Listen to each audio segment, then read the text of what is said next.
వసుదేవసుతం దేవం కంసచాణూరమర్ధనం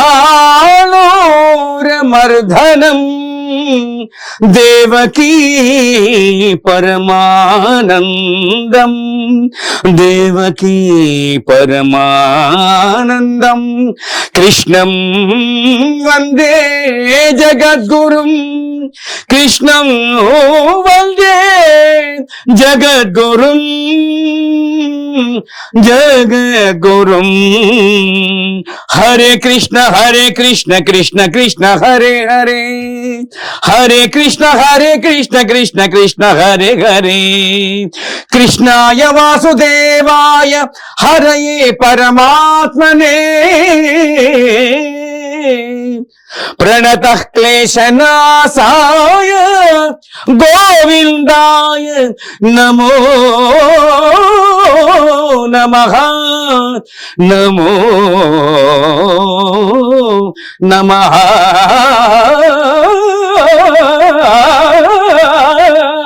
నమో నమః జయ శ్రీకృష్ణాయ నమః. కాబట్టి సృష్టిలో ఎవరైనా సరే అజ్ఞానంతో బాధపడుతున్నప్పుడు జగద్గురు శ్రీ మహావిష్ణువే వస్తాడు, ఆదిశంకరుడే వస్తాడు, శివుడే వచ్చి ప్రవచనాలు ఆయనే చెప్పుకుంటాడు. ఆయనకు తెలుసు ఎవరికి ఎప్పుడు పెరాలసిస్ పెట్టాలి, ఎవరికి ఎప్పుడు హెడేక్లు పెట్టాలి, ఎవడ పిల్లాన్ని ఎప్పుడు చంపేయాలా. ఎందుకంటే అన్నమయ్య పిల్లల్నే చంపేస్తేనే అప్పుడు ఆయనకి జ్ఞానోదయం వచ్చింది. ఇక్కడి నుంచి పిచ్చి పిచ్చి వేషాలు వేసి ఎవరైనా రాముడికి కానీ శివుడికి కానీ భేదాలు కల్పించాలని చూసినా, విష్ణుతత్వం వేరు శివతత్వం వేరు, ఆ దేవుడు వేరు ఈ దేవుడు వేరు అని ఇట్లాగా చేస్తే ఆ కృష్ణుడు ఊరుకోడు, చాలా లాస్ అయిపోతారు.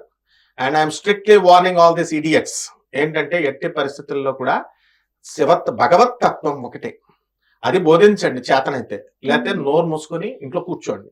కాబట్టి ఎవడికి వాడు వచ్చి పిచ్చి పిచ్చి వేషాలు వేస్తూ మేమే పండితులం, మేమే మాఖ్యాన్ని తెలుసు, ఇట్లాంటి నాన్ సెన్స్ రాముడు మానవుడు, రాముడు దేవుడు కాదు అన్ని అది ఇది అని చెప్తే తోలు ఈసారి పేర్లు పెట్టి తోలు తీస్తాను ఒక్కొక్కడిని.